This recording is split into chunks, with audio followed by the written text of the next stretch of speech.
ಕನ್ಯಾ ರಾಶಿಗೆ ಅಧಿಪತಿಯಾದಂತಹ ಬುಧ ಬುದ್ಧಿಕಾರಕ ಅಂಥೇಳಿ ನಾವು ಹೇಳ್ತೀನಿ. ಬುಧನನ್ನು ನಾವು ವಿಶೇಷವಾಗಿ ಬುದ್ಧಿಗೆ ಪ್ರೇರಣೆಯನ್ನು ಕೊಡತಕ್ಕಂಥವನು ಅಂತ.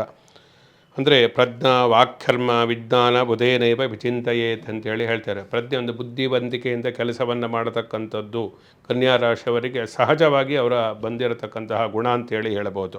ನೀವು ಏನೇ ಒಂದು ಮಾತನಾಡಬೇಕಾದರೆ ಯೋಚಿಸಿ ಬುಧ ಬುದ್ಧಿಕಾರಕ ಯೋಚಿಸಿ ಮಾತನಾಡ್ತಾರೆ.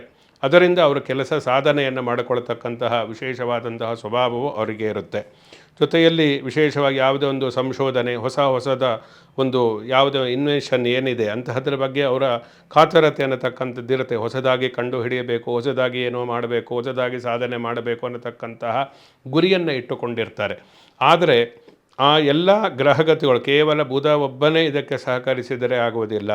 ಆ ಕನ್ಯಾ ರಾಶಿಯ ಬುಧನ ಜೊತೆಯಲ್ಲಿ ಇನ್ನಿತರ ಗ್ರಹಗಳು ಕೂಡ ಪೂರಕವಾಗಿ ವರ್ತಿಸಿದಾಗ ಮಾತ್ರ ಜೀವನದಲ್ಲಿ ನಾವು ಅಂದುಕೊಂಡಿದ್ದನ್ನು ಸಾಧಿಸುವುದಕ್ಕೆ ಸಾಧ್ಯ.